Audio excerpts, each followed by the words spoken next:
Hello again from my front porch.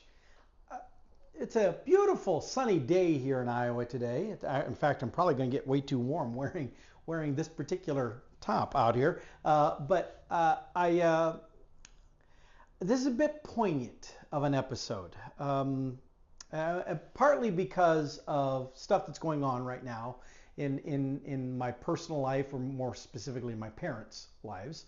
But also because of something that I just witnessed earlier today when I ran to Hardee's to grab quick lunch. I'm working from home, and I just wanted to run and grab something. And while I love going to Smokey D's, which is literally just right over there, you can't go to the same place all the time, so you change it up a bit.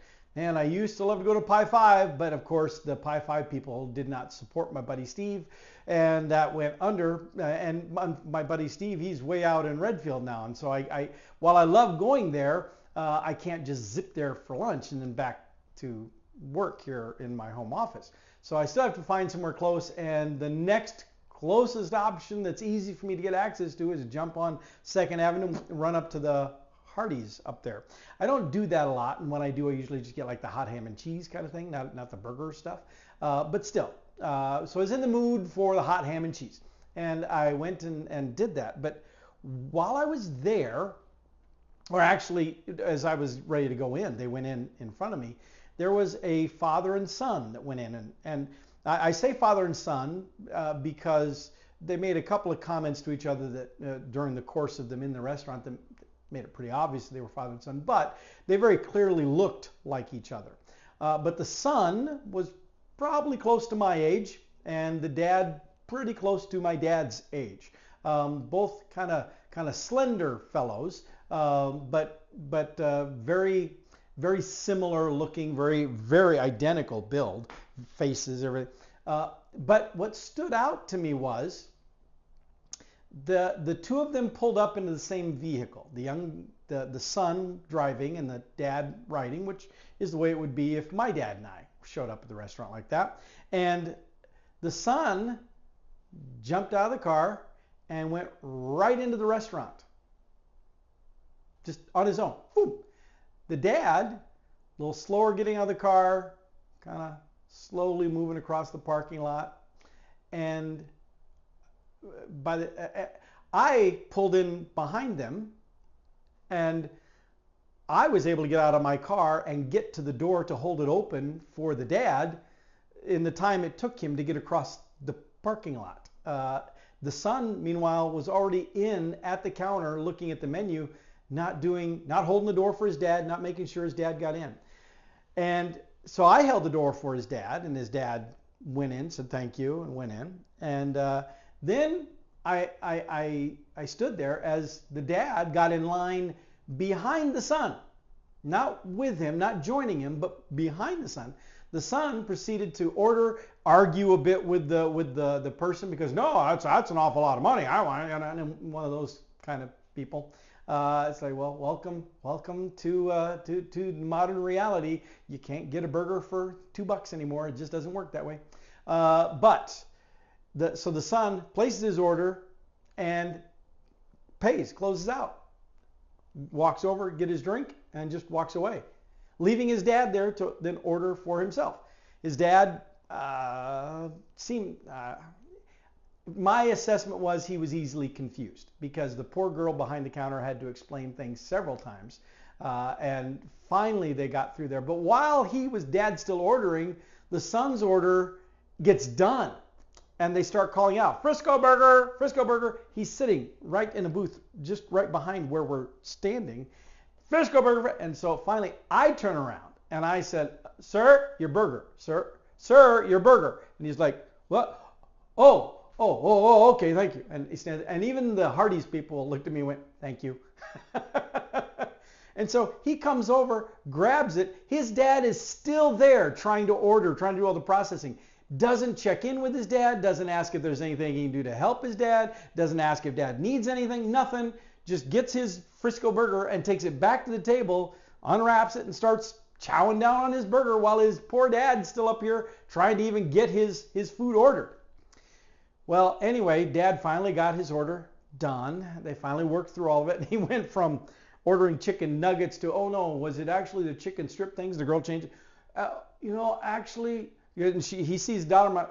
Oh, well, normally it's only this amount of money, and starts doing it. And then he figures out, oh, wait, no. Oh, it's the chicken sandwich. That's what it. It's like, oh, it's really, literally. Well, I wanted to step up and just say, what does he want? Let me just get this for you. But he makes it through. He gets his order done, and he goes over, gets his beverage, and I swear, by the time he got to the table to sit down with his son's sandwich had to be gone by this point, because he was already wolfing the thing down before his dad was even done ordering. And then they went over and said, when I walked up and did my order, I just said I want a number 8 combo, large, stay here for here. That was it, boom, pay, and I'm done. I'm sure the lady behind the register was very appreciative. But I made a concerted effort to sit on the opposite side of the place. I didn't want to be anywhere near where those guys were sitting, because it just already rubbed me the wrong way, that what their situation was. And then, then when they left, same thing happened. The son was like, all right, well, you done? And he did take the tray that his dad had brought over and took it and put it in the garbage, but then proceeded to just walk right out the door, out to the car, leaving his dad to just shuffle along and go out the door himself. Now, it's possible Dad doesn't want any help. It's possible that Dad is like, no, I got this, you're going to remember. But I didn't hear him say anything like that. I didn't sense any of that from him. So I don't know. But my reason for telling this, not because I wanted to pick on those guys, but it was very poignant for me, because I would never treat either of my parents that way. Even my dad, who, when I was younger, I've shared this before, and he and I have talked about it together here. When I was younger, he and I didn't get along real well. And he was not really a good father. He admits that himself. There's reasons for that, partly because he grew up as an only child in a very strict disciplinarian home. And so he just really had no frame of reference on how do you raise kids. And struggled with that. Still does, to a large extent. But still, my point is, even with that being my background with my dad, I would never treat my dad that way. When I take him somewhere to go eat, I hold the doors open for him. I buy the food. I pay for the meal. I make sure he's clearly communicating, and that the person behind the register is understanding what he wants, especially if he wants something a little different, a little variation, because I don't want him to wind up getting something he didn't like, something he didn't want. And so, I'm very attentive to those things. Now, I don't say that to brag about myself, because actually any of my siblings are all the same way. And honestly, I credit my mom for that. I credit her for having instilled in us this sense of respect, this sense of compassion for others, even the ones that maybe when you were growing up you didn't care much for. But I've never really understood why people don't all treat their parents that way.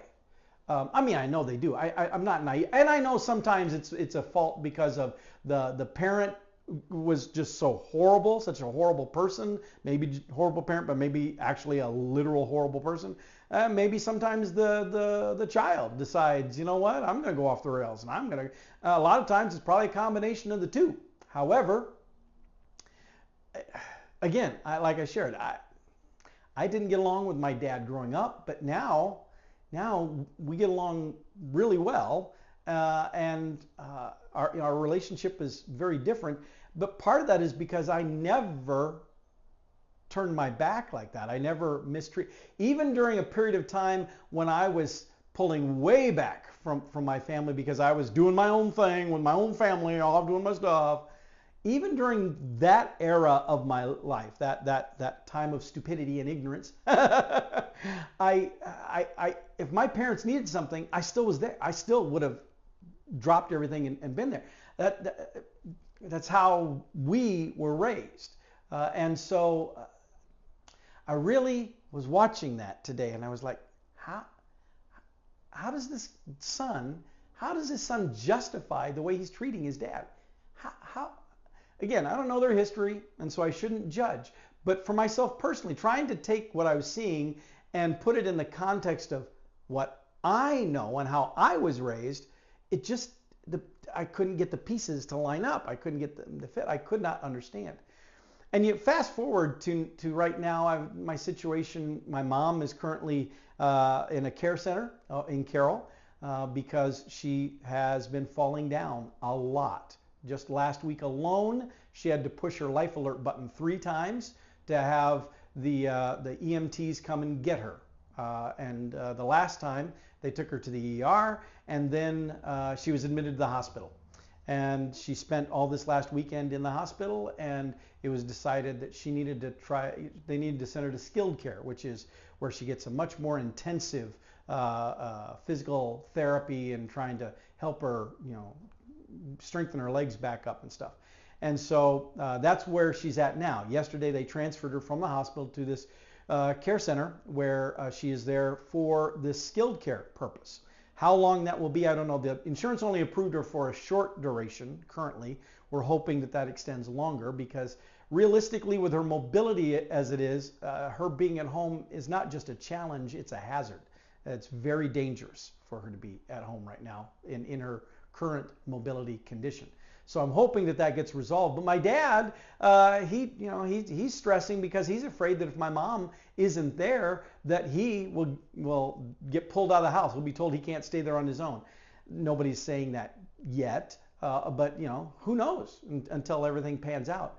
But in this situation, it would be so easy for me if I behaved like this guy that I just watched with his dad. It'd be so easy for me to say, you know what, Mom and Dad, you're old. Time for you to pack it up and move along. Yeah, that would, you could, someone who was cruel and heartless could say that. However, I'm not, and I have no intention of doing that, and I wouldn't do that. My compassion for my parents still kicks in. My love for both of them overrides my reacting with anything like that. And it doesn't matter how inconvenient or annoying they may be at different times. My mom's situation being the more perhaps inconvenient, my dad, the more annoying. But whichever the case may be, because I've got a lot of friends I know who don't have one or both of their parents. And they would tell you that they would gladly give almost anything to have a little more time of annoyance and burden from their parents. So I count myself fortunate and blessed every day that I have both of my parents, and I plan to still do everything I can for them. And I don't say this again to brag about myself. I say this more as a challenge to somebody who maybe is sitting on the fence and not sure about, okay, what should I be doing with my parents one way or the other? Don't take them for granted. And extend that to your loved ones in general. Don't take them for granted. Look out for them. They spend a lifetime looking out for you. Now it's your turn to look out for them. All right, with that, I'm starting to really sweat out here. I'm going to let you go. And I'll see you next time from my front porch.